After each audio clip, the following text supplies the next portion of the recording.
ਸਾਰਿਆਂ ਨੂੰ ਸਤਿ ਸ੍ਰੀ ਅਕਾਲ। ਅਸੀਂ ਮੈਥ ਦੇ ਫਾਈਨਲ ਪੇਪਰ ਵਾਸਤੇ ਆਪਣੀ ਰਿਵੀਜ਼ਨ ਸਟਾਰਟ ਕਰ ਰਹੇ ਹਾਂ। ਇਹ ਰਿਵੀਜ਼ਨ ਆਪਾਂ ਆਪਣੇ ਮੈਥ ਦੇ ਪਹਿਲੇ ਚੈਪਟਰ ਤੋਂ ਸਟਾਰਟ ਕਰਾਂਗੇ, ਜਿਸ ਦਾ ਨਾਮ ਰੀਅਲ ਨੰਬਰਸ ਮਤਲਬ ਵਾਸਤਵਿਕ ਸੰਖਿਆਵਾਂ ਹਨ। ਰੀਅਲ ਨੰਬਰ ਨੂੰ ਸਮਝਣ ਲਈ ਸਾਨੂੰ ਪਹਿਲਾਂ natural numbers, whole numbers, integers, rational numbers ਅਤੇ ਇਰਰੈਸ਼ਨਲ ਨੰਬਰਸ ਦੇ ਬਾਰੇ ਜਾਣਕਾਰੀ ਹੋਣੀ ਚਾਹੀਦੀ ਹੈ। ਇਹਦੇ ਬਾਰੇ ਚਰਚਾ ਕਰਨ ਲਈ ਸਾਨੂੰ ਕਾਫੀ ਸਮਾਂ ਲੱਗਦਾ, ਪਰ ਕਿਉਂਕਿ ਹੁਣ ਮੈਂ ਰਿਵੀਜ਼ਨ ਆਪਣੇ ਸਿਲੇਬਸ ਦੀ ਕਰਨੀ ਚਾਹੁੰਦਾ, ਇਸ ਕਰਕੇ ਮੈਂ ਸਿਲੇਬਸ ਦੇ ਅਕੋਰਡਿੰਗ ਹੀ ਚੱਲਾਂਗਾ। ਔਰ ਮੈਂ ਜ਼ਰੂਰ ਰੀਅਲਸ ਨੰਬਰ ਬਾਰੇ ਦੁਬਾਰਾ ਇੱਕ ਵਾਰੀ ਫੇਰ ਜ਼ਰੂਰ ਇੱਕ ਲੈਕਚਰ ਤਿਆਰ ਕਰਾਂਗਾ, ਔਰ ਉਦੋਂ ਮੈਂ ਉਹਦੇ ਬਾਰੇ ਸਾਰੀ ਜਾਣਕਾਰੀ ਜਿੰਨੀ ਮੈਨੂੰ ਸਮਝ ਹੈ ਮੈਂ ਤੁਹਾਡੇ ਨਾਲ ਸਾਂਝੀ ਕਰਾਂਗਾ। ਹੁਣ ਜੋ ਸਿਲੇਬਸ ਦੇ ਅਕੋਰਡਿੰਗ ਪਹਿਲੇ ਚੈਪਟਰ ਦੇ ਵਿੱਚ ਹੈ, ਉਹ ਹੈ ਸੰਖਿਆਵਾਂ ਦਾ ਮਮਾ ਸੱਸਾ ਬਊਆ ਅਤੇ ਲੱਲਾ ਸੱਸਾ ਬਊਆ ਪਤਾ ਕਰਨ ਬਾਰੇ ਹੈ। मम्मा सा हुआ HCF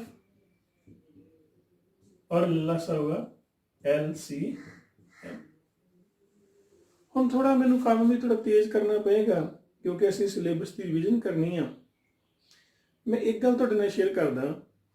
ਮੰਨ ਲਓ ਵੀ ਇੱਕ ਦੁੱਧ ਦੀ ਦੁਕਾਨ ਆ, ਉਹਦੇ ਦੋ ਗਾਹਕ ਦੁੱਧ ਲੈਣ ਆ ਜਾਂਦੇ ਆ। ਇੱਕ ਗਾਹਕ ਕਹਿੰਦਾ ਕਿ ਮੈਨੂੰ 30 ਲੀਟਰ ਦੁੱਧ ਦੇ ਦਿਓ, ਪਰ दूसरा गाहक कहता भी मैनू 20 लीटर दुध दे दो। दुकानदार को काफ़ी बर्तन ने, ਉਹਦਾ दिल करे तो 1 लीटर अपने भांडे ਦੇ ਨਾਲ भी दुध मिल के दे सकता, पर ਉਹਨੂੰ इस गाहक ਲਈ जे 1 लीटर ਨਾਲ दुध मिलेगा तो 30 ਵਾਰੀ ਉਹਨੂੰ मिल के फिर दुध पूरा होएगा, पर ਇਹਦੇ ਲਈ 20 ਵਾਰੀ बड़ा टाइम लगेगा। हाँ जी, वो 2 ਲੀਟਰ ਦਾ ਭਾਂਡਾ ਯੂਜ਼ ਕਰ ਲੈਂਦਾ, ਇਹਦੇ ਨਾਲ ਦੁੱਧ ਮਿਲ ਕੇ ਦਿੰਦਾ, ਤੇ ਸਿਰਫ ਇਹਨੂੰ 15 ਵਾਰੀ ਦੁੱਧ ਪਾਏਗਾ, ਔਰ ਇਹਨੂੰ ਕਿੰਨੀ ਵਾਰ ਪਾਏਗਾ? 10 ਵਾਰੀ ਭਾਂਡਾ ਪਾਏਗਾ ਤੇ ਉਹਦਾ ਦੁੱਧ ਪੂਰਾ ਹੋ ਜਾਏਗਾ। ਹਾਂ, ਉਹ 5 ਲੀਟਰ ਦਾ ਭਾਂਡਾ ਵੀ ਯੂਜ਼ ਕਰ ਸਕਦਾ, ਤੇ ਉਹ ਇੱਕ 10 ਲੀਟਰ ਦਾ ਭਾਂਡਾ ਵੀ ਯੂਜ਼ ਕਰ ਸਕਦਾ। 10 ਲੀਟਰ ਨਾਲ ਸਿਰਫ 3 ਵਾਰੀ ਇਸ ਗਾਹਕ ਦਾ ਦੁੱਧ ਪੂਰਾ ਹੋ ਜਾਏਗਾ, ਔਰ ਇਸ ਗਾਹਕ ਦਾ ਸਿਰਫ 2 ਵਾਰੀ ਪਾਇਆ ਹੀ ਭਾਂਡਾ ਪੂਰਾ ਹੋ ਜਾਏਗਾ। ਇਸ ਵੱਡੇ ਭਾਂਡੇ ਦੇ ਨਾਲ, ਬਰਤਨ ਦੇ ਨਾਲ ਉਹਦਾ ਕੰਮ ਬਹੁਤ ਆਸਾਨੀ ਨਾਲ ਤੇ ਛੇਤੀ ਥੋੜੇ ਸਮੇਂ 'ਚ ਹੋ ਜਾਏਗਾ। ਪਰ ਇਸ 10 ਲੀਟਰ ਦੇ ਭਾਂਡੇ ਨੂੰ ਆਪਾਂ ਕਹਿੰਦੇ ਆ ਇਹਨਾਂ ਦੋਵਾਂ ਸੰਖਿਆਵਾਂ ਦਾ ਮਮਾ ਸੱਸਾ ਬਊਆ। ਮਹੱਤਮ ਸਮਾਪ ਵਰਤਕ। ਜਿਹੜਾ 10 ਲੀਟਰ ਦਾ ਭਾਂਡਾ ਜੀ, ਇਹ ਕੀ ਹੈ ਜੀ? ਮਹੱਤਮ ਸਮਾਪ ਵਰਤਕ। ਮਹੱਤਮ ਮੈਨੇ ਵੱਡਾ, ਸਮਾਪ ਮੈਨੇ ਮਿਲਣ ਵਾਲਾ, ਤੇ ਵਰਤਕ ਮੈਨੇ ਭਾਂਡਾ। ਇਹਨਾਂ ਦੋਵਾਂ ਜਾਣਿਆਂ ਦੇ ਗਾਹਕਾਂ ਲਈ ਉਹਨੇ ਜਿਹੜਾ ਸਭ ਤੋਂ ਵੱਡਾ ਭਾਂਡਾ ਯੂਜ਼ ਕੀਤਾ, ਉਹ ਕਿੰਨਾ ਕੀਤਾ ਜੀ? 10 ਲੀਟਰ ਦੀ ਇਹ ਕੈਨੀ ਨੂੰ ਯੂਜ਼ ਕੀਤਾ ਜੀ।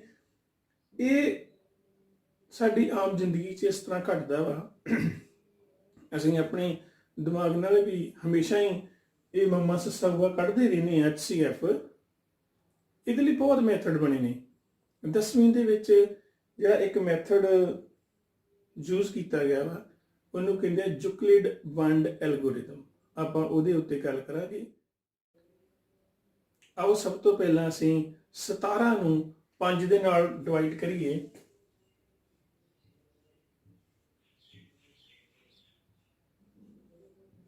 ਪੰਜੋ ਤੀਆਂ 15, ਬਾਕੀ ਕਿੰਨਾ ਹੈ ਜੀ? 2 ਹੈ। ਇਹਨੂੰ ਆਪਾਂ ਭਾਗਫਲ ਵੀ ਕਹਿੰਦੇ ਆ ਔਰ ਕੋਸ਼ੈਂਟ ਵੀ ਕਹਿੰਦੇ ਆ ਜੀ।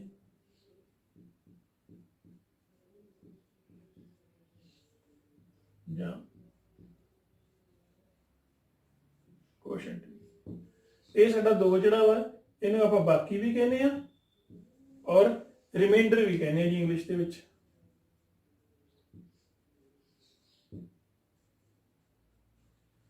ਜਦੋਂ 17 ਨੂੰ 5 ਦੇ ਨਾਲ ਭਾਗ ਕੀਤਾ ਗਿਆ ਤੇ ਸਾਡਾ ਬਾਕੀ ਦੇ 2 ਬਚਿਆ, ਔਰ ਭਾਗਫਲ ਕਿੰਨਾ ਬਚਿਆ? 3। ਇਸ 17 ਨੂੰ ਆਪਾਂ ਇਸ ਤਰ੍ਹਾਂ ਵੀ ਲਿਖ ਸਕਦੇ ਹਾਂ,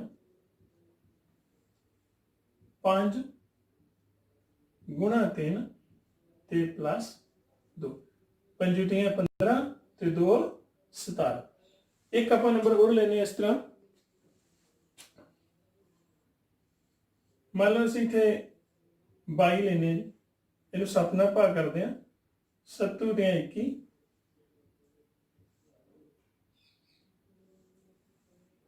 ਹੁਣ ਇਹ ਜਿਹੜਾ 22 ਆ ਇਹਨੂੰ ਕੀ ਲਿਖਾਂਗੇ ਜੀ 7 3 ਨਾਲ ਗੁਣਾ ਹੋ ਰਿਹਾ ਉਹਦਾ ਛੋਟੀਆਂ ਕਲਾਸਾਂ ਵੀ ਆਪਾਂ ਜਦੋਂ ਆਪਣੀ ਡਿਵੀਜ਼ਨ ਚੈੱਕ ਕਰਦੇ ਹਾਂ ਤੇ ਇਹੋ ਤਰੀਕਾ ਲਾਉਂਦੇ ਨੇ ਹਾਂ ਇਹਨੂੰ ਇਹਦੇ ਨਾਲ ਮਲਟੀਪਲਾਈ ਕਰਨਾ ਔਰ ਜਿਹੜਾ ਰਿਮਾਈਂਡਰ ਹੈ ਉਹਨੂੰ ਇਹਦੇ ਵਿੱਚ ਐਡ ਕਰਨਾ। ਇੱਕ ਆਪਾਂ ਹੋਰ ਕਰਦੇ ਹਾਂ ਮੰਨ ਲਓ ਇੱਥੇ ਆਪਾਂ ਲੈ ਲੈਂਦੇ ਹਾਂ 30 ਨੂੰ 10 ਨਾਲ ਡਿਵਾਈਡ ਕਰਦੇ ਹਾਂ 10 ਤੇ 30 ਹੁਣ ਰਿਮਾਈਂਡਰ ਕਿੰਨਾ ਹੈ ਸਾਡੇ ਕੋਲ 0। ਹੁਣ ਇਹ 3 ਨੂੰ ਕੀ ਲਿਖ ਸਕਦੇ ਨਹੀਂ ਆਪਾਂ 10 × 3 ਜਮਾ 0। ਹੁਣ ਇਹ ਜੋ ਆਪਾਂ ਭਾਗ ਕੀਤਾ ਵਾ ਇਹਦੇ ਤੋਂ ਇੱਕ ਦੋ ਗੱਲਾਂ ਸਾਨੂੰ ਸਾਹਮਣੇ ਇਹ ਆਈਆਂ ਨੇ ਕਿ ਜਦੋਂ 17 ਨੂੰ 5 ਨਾਲ ਡਿਵਾਈਡ ਕਰਦੇ ਆ ਤੇ ਸਾਡੇ ਕੋਲ ਇੱਥੇ ਭਾਗਫਲ 3 ਹੁੰਦਾ ਵਾ ਤੇ ਬਾਕੀ ਕਿੰਨਾ ਬਚਦਾ ਵਾ 2। ਇੱਥੇ ਹਮੇਸ਼ਾ ਹੀ 3 ਆਏਗਾ ਔਰ ਇੱਥੇ 2 ਆਏਗਾ। ਇਹਨਾਂ ਨੂੰ ਕਹਿੰਦੇ ਆ ਯੂਨੀਕ ਨੰਬਰਸ ਨੇ ਇਹਨਾਂ ਤੋਂ ਬਿਨਾ ਕੋਈ ਹੋਰ ਨੰਬਰ ਨਹੀਂ ਆ ਸਕਦਾ। ਜਿਸ ਤਰ੍ਹਾਂ ਮੰਨ ਲਓ ਸਾਡੇ ਕੋਲੇ 17 ਸੇਬ ਨਹੀਂ ਔਰ ਅਸੀਂ 5 ਜਾਣਿਆਂ ਵਿੱਚ ਵੰਡਣੇ ਆ ਤੇ ਸਾਡੇ ਕੋਲ 3 ਸੇਬ ਤੇ ਹਰ ਇੱਕ ਜਣੇ ਨੂੰ ਮਿਲਣਗੇ ਤੇ ਉਹ 15 ਸੇਬ ਤੇ ਵੰਡੇ ਗਏ ਤੇ ਬਾਕੀ ਕਿੰਨੇ ਬਚੇ ਜੀ 2। ਇਸ ਕਰਕੇ ਇਹ ਜਦੋਂ ਵੀ ਡਿਵੀਜ਼ਨ ਹੁੰਦੀ ਹੈ ਇਹ ਦੋਨੋਂ ਨੰਬਰ ਯੂਨੀਕ ਹੁੰਦੇ ਆ ਇਹਨਾਂ ਤੋਂ ਬਿਨਾ ਕੋਈ ਹੋਰ ਨੰਬਰ ਇਹਨਾਂ ਦੀ ਜਗ੍ਹਾ ਤੇ ਆ ਨਹੀਂ ਸਕਦਾ। ਔਰ ਅਗਲੀ ਗੱਲ ਜਿਹੜਾ ਆ ਰਿਮਾਈਂਡਰ ਆ ਇਹ ਹਮੇਸ਼ਾ ਇਹਦੇ ਨਾਲੋਂ ਛੋਟਾ ਹੁੰਦਾ। ਇਹਦੇ ਨਾਲੋਂ ਛੋਟਾ ਹੋਏਗਾ ਇਹ ਦੇਖੋ 1 7 ਨਾਲੋਂ ਛੋਟਾ 0 ਵੀ ਹੋ ਸਕਦਾ ਰਿਮਾਈਂਡਰ। ਹੁਣ ਇਸ ਸਾਰੀ ਗੱਲ ਨੂੰ ਜਦੋਂ ਆਪਾਂ ਜਰਨਲਾਈਜ਼ ਕਰੀਏ ਤੇ ਮੰਨ ਲਓ ਮੈਂ ਇੱਥੇ ਇੱਕ ਜਰਨਲਾਈਜ਼ ਕਰਨ ਲਈ ਗੱਲ ਹੈ ਨਾ ਜੀ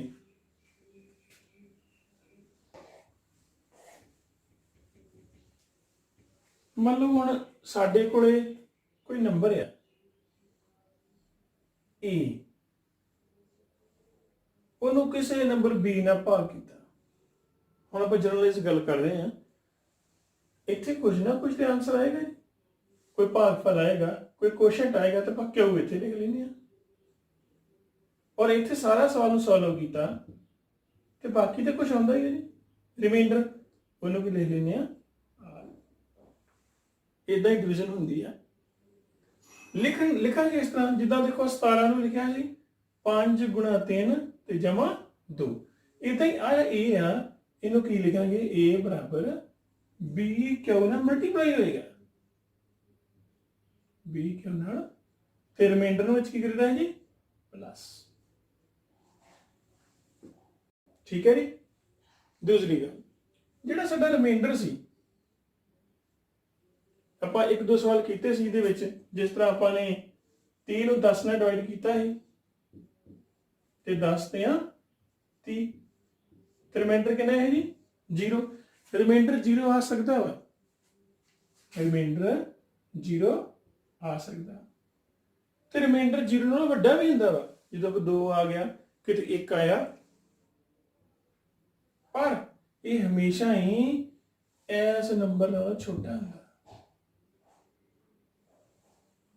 ਰਿਮਾਈਂਡਰ ਜਿਹੜਾ ਵਾ 0 ਵੀ ਹੋ ਸਕਦਾ ਵਾ ਔਰ 0 ਨਾਲੋਂ ਵੱਡਾ ਤੇ ਹੁੰਦਾ ਹੀ ਹੁੰਦਾ ਵਾ ਹੋ ਵੀ ਸਕਦਾ ਪਰ ਹਮੇਸ਼ਾ ਆ ਜਿਹੜਾ ਸਾਡੇ ਕੋਲੇ ਡਿਵਾਈਜ਼ਰ ਆ ਇਹਦੇ ਨਾਲੋਂ ਹਮੇਸ਼ਾ ਹੀ ਛੋਟਾ ਹੁੰਦਾ ਵਾ।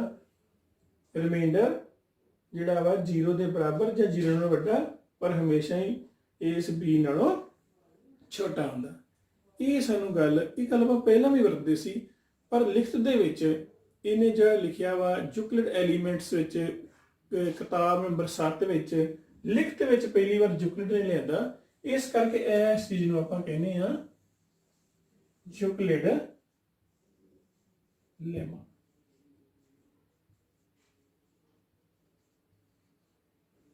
ਯੂਕਲਿਡ ਦੇ ਇਸ ਲੈਮੇ ਦੇ ਮਦਦ ਦੇ ਨਾਲ ਆਪਾਂ HCF ਫਾਈਂਡ ਕਰਾਂਗੇ। ਆਓ ਅਸੀਂ ਇੱਕ ਸਵਾਲ ਯੂਕਲਿਡ ਵੰਡ ਐਲਗੋਰਿਦਮ ਨਾਲ 420 ਅਤੇ 130 ਦਾ ਮੰਮਾ ਸੱਸਾ ਹੋਊਗਾ ਪਤਾ ਕਰੀਏ। ਮਤਲਬ HCF ਪਤਾ ਕਰਨਾ ਆਪਾਂ ਨੇ। ਸਾਡੇ ਕੋਲ ਨੰਬਰ ਇੱਕ 420 ਔਰ ਇੱਕ ਨੰਬਰ ਹੈ 130। ਉਸ ਤਰ੍ਹਾਂ ਹੀ ਛੋਟੀਆਂ ਕਲਾਸਾਂ ਦੇ ਵਿੱਚ ਜਦੋਂ ਦੋ ਨੰਬਰਾਂ ਦਾ HCF ਫਾਈਂਡ ਕਰਦੇ ਸੀ ਤੇ ਆਪਾਂ ਇਹ ਮੈਥਡ ਲਾਉਂਦੇ ਸੀ ਵੀ ਜਿਹੜਾ ਨੰਬਰ ਵੱਡਾ 420 ਉਹਨੂੰ 130 ਦੇ ਨਾਲ ਭਾਗ ਕਰ ਦਈਏ। 13 ਪਿਆ।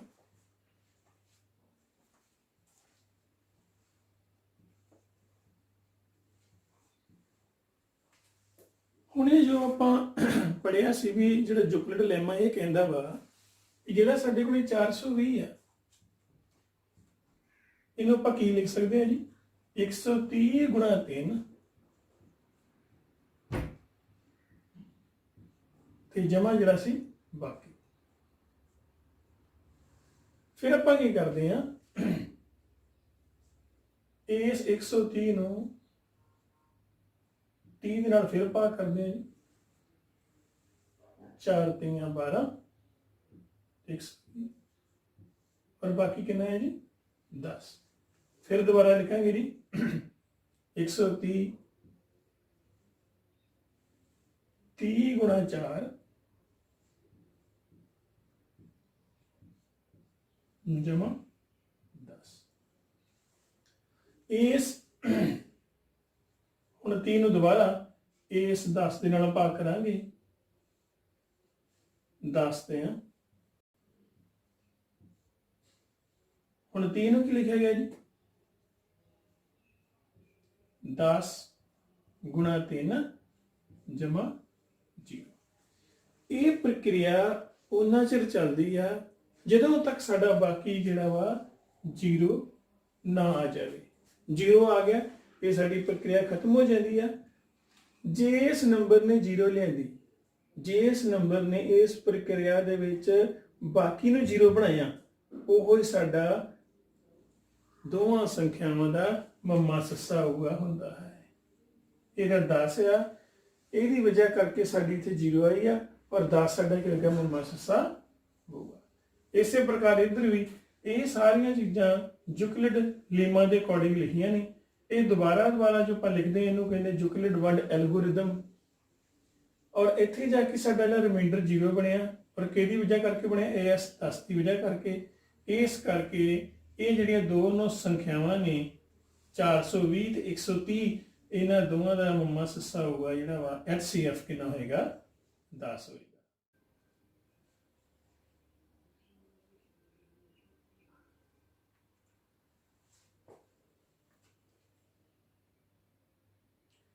ਸਾਡਾ ਟਾਰਗੇਟ ਸੰਖਿਆਵਾਂ ਦਾ ਮੰਮਾ ਸੱਸਾ ਹੋਊਗਾ ਪਤਾ ਕਰਨਾ ਸੀ।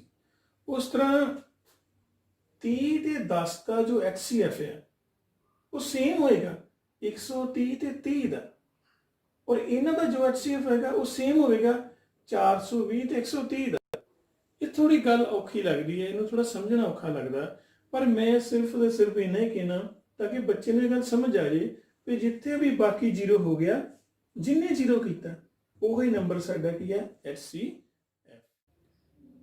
ਇਹਨਾਂ ਦੋਵਾਂ ਸੰਖਿਆਵਾਂ ਦਾ HCF ਸਾਡੇ ਕੋਲੇ 10 ਪਤਾ ਕੀਤਾ ਸੀ ਅਸੀਂ, ਔਰ ਅਸੀਂ ਹੁਣ LCM ਵੀ ਪਤਾ ਕਰਾਂਗੇ।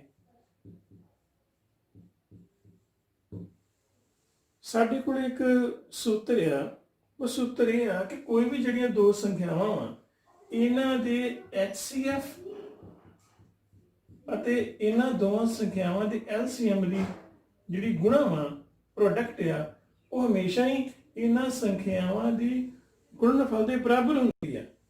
ਸੰਖਿਆਵਾਂ ਦੇ ਗੁਣਨਫਲ ਦੇ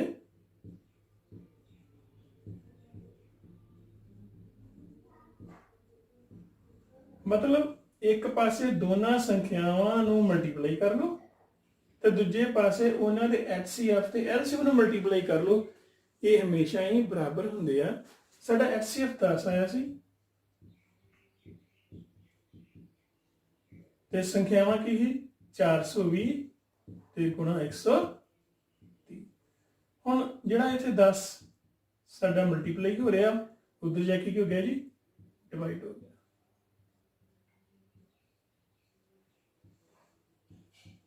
जीरो जीरो कटी गई, बाकी साडे को की बचे 420 गुणा 13। 420 ਨੂੰ 13 ਨਾਲ ਮਲਟੀਪਲਾਈ ਕਰੀਏ, 3 दूनी 6, 4 3 12 2 14, 4 1 4 ਤੇ 1 5।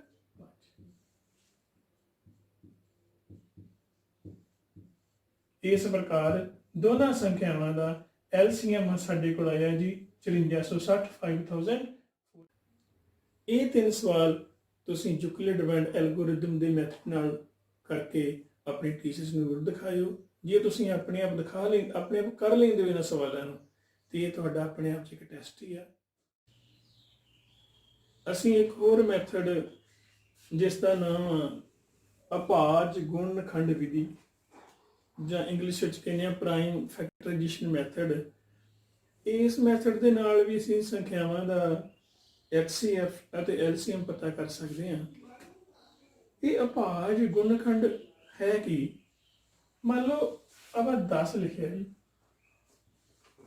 10 ਦੇ ਟੋਟੇ ਕਰਨੇ ਆ ਜੀ, ਟੇਬਲਾਂ 'ਚ ਲਿਖਣਾ ਨੂੰ ਪਹਾੜਿਆਂ 'ਚ 2 5। ਇਹ ਤੋਂ ਅੱਗੇ ਇਹਨਾਂ ਨੂੰ ਆਪਾਂ ਨਹੀਂ ਲਿਖ ਸਕਦੇ, ਇਹਨਾਂ ਦੇ ਅੱਗੇ ਟੇਬਲ ਹੋਰ ਨਹੀਂ ਹੈਗੇ ਕਿਉਂਕਿ ਇਹ ਆਪਣੇ ਆਪ ਵਿੱਚ ਅਭਾਜ ਨੇ, ਪ੍ਰਾਈਮ ਨੰਬਰਸ ਨੇ। ਹਾਂ ਸਾਡੇ ਕੋਲ ਲਿਖਿਆ ਜੀ 12, 6 दूनी 12, 6 ਫਿਰ ਅੱਗੇ ਟੋਟਲ ਹੈ ਜੀ 3 दूनी 6, 12 ਨੂੰ ਆਪਾਂ ਇਸ ਤਰ੍ਹਾਂ ਤੋੜ ਲਿਆ। ਹਾਂ ਜਿਹੜੇ ਛੋਟੇ ਹੁੰਦੇ ਪਹਿਲਾਂ ਲਿਖ ਲਓ, ਥੋੜੇ ਸੋਹਣੇ ਲੱਗਦੇ ਆ, ਹੋਰ ਕੋਈ ਗੱਲ ਨਹੀਂ, ਕੋਈ ਫਰਕ ਨਹੀਂ, ਭਾਵੇਂ ਕੋ ਅੱਗੇ ਲਿਖੋ ਭਾਵੇਂ ਪਿੱਛੇ ਲਿਖੋ। ਇਹ ਜਿਹੜੀ ਆਹ ਚੀਜ਼ ਲਿਖੀ ਆ ਇਹਨੂੰ ਕਹਿੰਦੇ ਆ ਪ੍ਰਾਈਮ ਫੈਕਟਰਾਈਜੇਸ਼ਨ, ਅਭਾਜ ਗੁਣਨਖੰਡ, 12 ਦੇ ਅਭਾਜ ਗੁਣਨਖੰਡ। ਹਾਂ ਇਹਦੇ ਵਿੱਚ ਇਹ ਵੀ ਲਿਖ ਸਕਦੇ ਆ ਵੀ ਸਾਡਾ 2 ਇੱਥੇ ਕਿੰਨੀ ਵਾਰ ਮਲਟੀਪਲਾਈ ਹੋ ਰਿਹਾ ਜੀ 2 ਵਾਰ, ਔਰ 3 ਕਿੰਨੀ ਵਾਰੀ ਮਲਟੀਪਲਾਈ ਹੋ ਰਿਹਾ ਸਿਰਫ 1 ਵਾਰ। ਭਾਵੇਂ ਇਸ ਤਰ੍ਹਾਂ ਲਿਖ ਲਓ ਭਾਵੇਂ ਇਸ ਤਰ੍ਹਾਂ ਲਿਖ ਲਓ। ਹੋਰ ਇੱਕ ਨੰਬਰ ਲੈਣੇ ਆ ਜੀ 36, 6 36, ਜਿਸ ਤਰ੍ਹਾਂ ਮਰਜ਼ੀ ਲਿਖ ਲਓ, ਭਾਵੇਂ 9 ਚੌਕੇ 36 ਲਿਖ ਲਓ। 6 6 ਜਾਂ 36, 6 ਕੀ ਬਣੇ ਜੀ 2 3 ਜਾਂ 6, फिर 6 में 2 3 जा। ਹੁਣ ਸਾਡਾ 2 ਕਿੰਨੀ ਵਾਰੀ ਹੈ ਜੀ 2 ਵਾਰੀ, ਔਰ 3 ਵੀ ਕਿੰਨੀ ਵਾਰੀ ਹੈ ਜੀ। ਆਪਾਂ ਕਿਸੇ ਵੀ ਨੰਬਰ ਦੇ ਫੈਕਟਰ ਇਸ ਤਰ੍ਹਾਂ ਵੀ ਬਣਾ ਸਕਦੇ ਹਾਂ, ਔਰ ਜਿੱਦਾਂ ਆਪਾਂ ਛੋਟੀ ਕਲਾਸ ਵਿੱਚ ਕਰਦੇ ਸੀ ਏਦਾਂ ਪੌੜੀ ਬਣਾ ਕੇ ਇਸ ਤਰ੍ਹਾਂ ਵੀ ਕਰ ਸਕਦੇ ਹਾਂ। ਸਾਡੀ ਮਰਜ਼ੀ ਆ, ਸਾਡਾ ਜਿੱਦਾਂ ਵੀ ਦਿਲ ਕਰਦਾ ਅਸੀਂ ਇਹਨੂੰ ਕਰ ਲਈਏ। ਗੱਲ ਹੈ ਵੀ ਸਾਨੂੰ ਫੈਕਟਰ ਬਣਾਉਣੇ ਆਉਣੇ ਚਾਹੀਦੇ ਹਨ। ਆਓ ਇਸ ਮੈਥਡ ਦੇ ਨਾਲ ਅਸੀਂ 18 ਅਤੇ 24 ਦਾ HCF ਅਤੇ LCM ਪਤਾ ਕਰੀਏ। ਸਭ ਤੋਂ ਪਹਿਲਾਂ 18 ਦੇ ਫੈਕਟਰ ਬਣਾਓ, ਤੁਹਾਡੀ ਮਰਜ਼ੀ ਆ, ਭਾਵੇਂ ਇਹਨੂੰ ਇਸ ਤਰ੍ਹਾਂ ਹੀ ਤੋੜ ਲਓ। 9 दूनी 18 ਤੇ 9 ਕੀ ਬਣੇ ਜੀ 3 3 9, ਮਤਲਬ 18 ਬਣਿਆ ਸਾਡੇ ਕੋਲੇ। ਛੋਟਾ ਪਹਿਲਾਂ ਲਿਖ ਲਓ ਫਿਰ ਵੱਡੇ ਲਿਖ ਲਓ। ਹੋਰ ਦੂਸਰਾ ਸਾਡੇ ਕੋਲ ਕੀ ਹੈ ਜੀ 24, 12 दूनी 24। ਤੁਹਾਡੀ ਮਰਜ਼ੀ ਹੈ, ਜਿੱਦਾਂ ਮਰਜ਼ੀ ਤੋੜੋ, ਜੋ ਤੁਹਾਡਾ ਦਿਲ ਕਰਦਾ ਉਦੋਂ ਤੱਕ ਤੋੜਦੇ ਰਹਿਣਾ ਵਾ ਜਦੋਂ ਤੱਕ ਅੱਗੇ ਨੰਬਰ ਟੁੱਟਣੇ ਖਤਮ ਨਾ ਹੋ ਜਾਣ। 6 ਕੀ ਬਣਿਆ 3 दूनी 6, ਬਾਕੀ ਉਸ ਤਰ੍ਹਾਂ ਹੀ ਆ ਗਏ। और 24 ਨੂੰ ਕੀ ਲਿਖਾਂਗੇ ਜੀ ਦੇਖੋ 2 ਗੁਣਾ 2 ਗੁਣਾ 2 ਤੇ 3। ਪਹਿਲਾਂ ਆਪਾਂ ਦੋਨਾਂ ਦੇ ਫੈਕਟਰ ਲਿਖ ਲਏ। ਹੁਣ ਆਪਾਂ ਫਾਈਂਡ ਕਰਨਾ HCF। HCF ਹੁੰਦਾ ਹਾਈਐਸਟ ਕਾਮਨ ਫੈਕਟਰ। ਕਾਮਨ ਮਤਲਬ ਸਾਂਝਾ। ਹੁਣ ਇਹ ਸਾਂਝਾ ਦੇਖੋ ਜੀ 1 ਤੇ 2 ਸਾਂਝਾ ਜੀ, और संजा की है जी? एक 3 संजा जी। बस ਜਿਹੜੇ ਸਾਂਝੇ ਨੇ बस ਉਹ ਹੀ HCF ਆ 3 दूनी 6। आंसर आ गया 18 ਤੇ 24 ਦਾ HCF ਕਿੰਨਾ ਜੀ 6। ਹੁਣ ਜੇ LCM फाइंड करना पहला जी साझा है वो लिख लो, एक 2 साझा है और कितना है जी 3। फिर बाकी जिन्ने भी रह गए ने सारे लिख लेने जी, कोई नहीं रहने देना। ठीक है जी। ਹੁਣ ਇਹਨਾਂ ਨੂੰ ਮਲਟੀਪਲਾਈ ਕਰ ਲਓ ਜਿੱਦਾਂ ਤੁਹਾਡਾ ਦਿਲ ਕਰਦਾ। ਦੇਖੋ 3 × 9 ਹੁੰਦਾ ਵਾ, 2 दूनी 4 ਤੇ 4 दूनी 8, 9 8 मतलब ਇਹਨਾਂ ਸਭ ਨੂੰ ਕੀ ਕਰਨਾ ਮਲਟੀਪਲਾਈ। एलसीएम साडे को आ गया 72 और एचसीएफ साडे को आया 6। ਅਸੀਂ ਇਸੇ ਮੈਥਡ ਦੇ ਨਾਲ ਇੱਕ ਹੋਰ ਸਮ ਕਰਦੇ ਹਾਂ। 24 ਅਤੇ 36 24 ਤੇ 36 ਦਾ एचसीएफ ਤੇ एलसीएम फाइंड ਕਰਦੇ ਹਾਂ। सब तो पहला ये थोड़ा जिहा मैथड उहदे नालों चेंज करते हैं। ये आप प्राइम फैक्टराइजेशन कर रहे हैं 6 फिर 2 ना कीता ते 3 मतलब 24 तो आप की ले सकते हैं। देखो साडा 2 कितनी बारी आ रहा है जी 3 बारी मल्टीप्लाई हो रहा है। असल 24 ਨੂੰ ਇਦਾਂ ਵੀ ਲਿਖਦੇ ਆ 2 ਮਲਟੀਪਲਾਈ 2 ਮਲਟੀਪਲਾਈ। ਹੁਣ 2 ਕਿੰਨੀ ਵਾਰ ਮਲਟੀਪਲਾਈ ਹੋ ਰਿਹਾ ਜੀ 3 ਵਾਰ, ਔਰ 3 ਕਿੰਨੀ ਵਾਰ ਮਲਟੀਪਲਾਈ ਹੋ ਰਿਹਾ ਜੀ 1 ਵਾਰ। ਹੁਣ ਦੂਸਰਾ ਨੰਬਰ ਕੀ ਸਾਡੇ ਕੋਲੇ 36 ਨੂੰ ਕਰੀਏ 2 ਨਾਲ ਕੀਤਾ 18 ਫਿਰ 2 ਨਾਲ ਕੀਤਾ 9 फिर 3 3 इतना तो डायरेक्ट 36 की बने जी 2 मल्टीप्लाई 2 मल्टीप्लाई 3 मल्टीप्लाई 2 साढ़े कितनी बारी आया जी 2 बारी, और 3 कितनी बार आया जी 2 बारी। ਜਦੋਂ ਕਿਸੇ ਸੰਖਿਆ ਦੇ ਗੁਣਨਖੰਡ ਪਾਵਰਸ ਵਿੱਚ ਲਿਖੇ ਹੋਣ, ਘਾਤ ਅੰਕਾਂ ਵਿੱਚ ਲਿਖੇ ਹੋਣ, ਇਹ ਸਾਡੇ ਕੋਲ 24 ਨੂੰ ਲਿਖਣ ਦਾ ਤਰੀਕਾ ਸੀ ਔਰ ਇਹ ਸਾਨੂੰ 36 ਨੂੰ ਪਾਸ ਲਿਖਿਆ।